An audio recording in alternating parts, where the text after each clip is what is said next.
yourself, because I don't have a bio for you. Sure. I don't think I know a lot about you, nor with anyone listening. So maybe if you could just tell us a little bit about yourself and how you came to be involved in the way that you are today. Okay, well, I'm a chiropractor and I'm a clinical nutritionist from California. I've been in practice for 23 years, and about 10 years ago I began researching vaccines, and I put together a seminar, a full-day seminar on vaccines. Actually, it's a seminar on the problems with vaccines, and that seminar I've been giving all over the world in various locations, and it's actually a continuing education seminar for a lot of health professionals. The textbook that I have to this seminar is called The Sanctity of Human Blood, Vaccination is Not Immunization, and that textbook is currently in its 13th edition. And the purpose of that seminar and the textbook is really that I just want to give really young parents and people who have small children in their lives enough information to be able to make what I call an informed decision about vaccines, because it seems like, to me, like the information that most people have about vaccines is very one-dimensional. It's coming from either from mainstream media sources, or else it's coming from their clinics. And all these sources, what they have in common is that they are controlled by this epistemological approach that we are. It is all information coming from people who are selling the vaccines. So what I've discovered by my research is that my sources are mainstream medicine, mainstream science, mainstream law, and especially from the scientists who are formulating the vaccines themselves, from the manufacturers.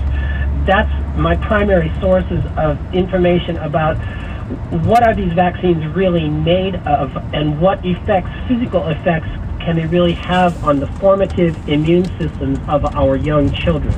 So I've been doing this for 10 years now, and my full-day seminar it's really very complete. There's no fluff. It's jam-packed with this type of information.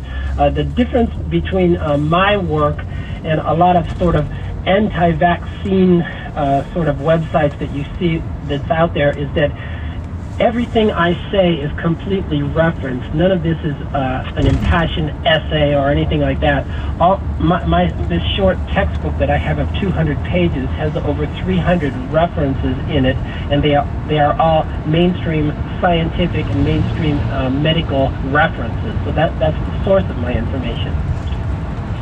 Well, what you're saying is very important, because you're approaching it from a very respectable, non-wild-eyed, like you said, speculative manner. It's nothing like that, and that will be respected and accepted quite well in many quarters.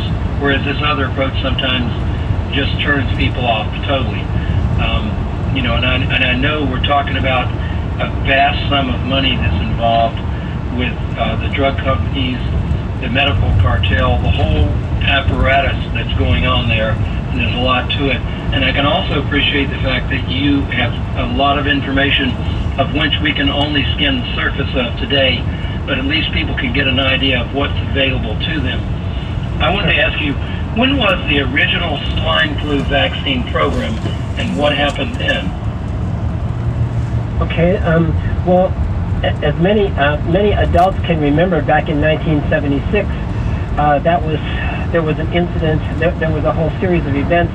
The first swine flu program took place at that time.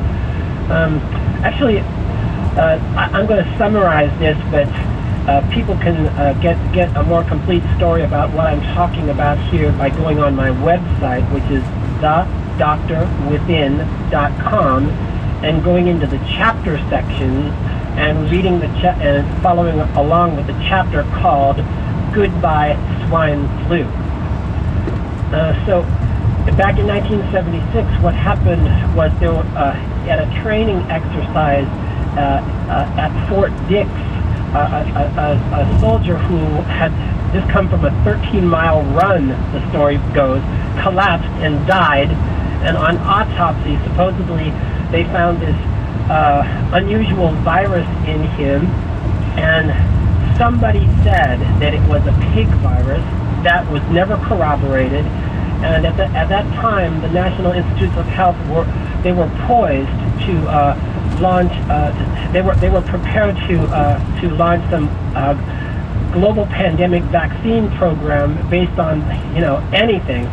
And the story goes that they used this incident as a trigger to launch their vaccine program. They called it swine flu, even though it had never been proven to have occurred in pigs prior to this time. And even though the vaccine was prepared in a very short time, just a few weeks, and mass produced for the entire for the entire country, and the vaccine companies were under a very strict deadline to get the vaccine out quickly, because they were marketing this threat as as something that was threatening the entire country, and it got very political, and the vaccine was put out onto the market much too soon, before it had even been validated as an actual disease, and before the vaccine had been tested as safe. And most of us can remember, well, if you've done the research, you remember what happened at that time in 1977, a couple months later, that they set out to vaccinate the entire U.S. population, and after 10 weeks they halted the vaccine after 50 million people had been vaccinated, because so many people were dying or were becoming paralyzed from the vaccine. So they stopped vaccinating after 50 million Americans had got the vaccine.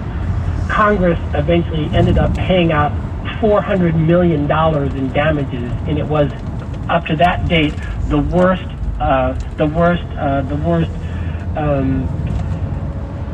vaccine disaster in American history.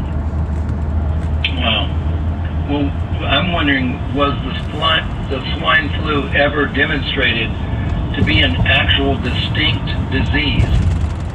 No, and there were that was the strangest thing. Before that time, no one had ever gotten swine flu before. It was never proven that soldier had gotten anything called swine flu. It was never proven that virus that they isolated in his body was the cause of his death. And finally, there was never a subsequent case of swine flu following that incident, up until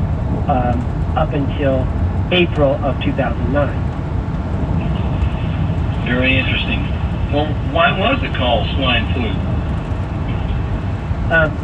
It was mischaracterized. It was like they had to put a name on it.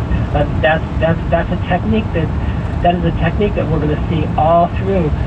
In order to market an epidemic, the illusion has to be fostered that there is some novel virus, some brand new pathogen out there that is very virulent and threatens our population. That is the way these things are marketed.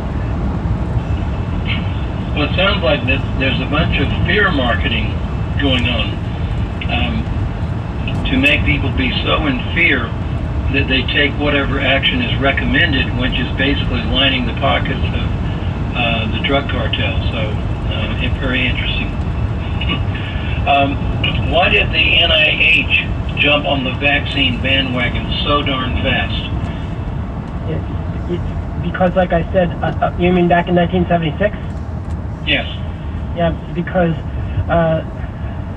they were poised to. The vaccine sales were really lagging at the time, and they really needed a shot in the arm to bolster up their sagging fortunes. That's the real reason behind it. It just seems so callous that they would do this, but people will do so much for money. We can sure see that. Business as usual, I guess, at all costs. There's one thing I wanted to ask, that how soon was the vaccine created? Just within a few weeks, like maybe 2 months or something like that. A very few short weeks, and this is the same exact situation we see today with today's swine flu. It takes at least a year for any vaccine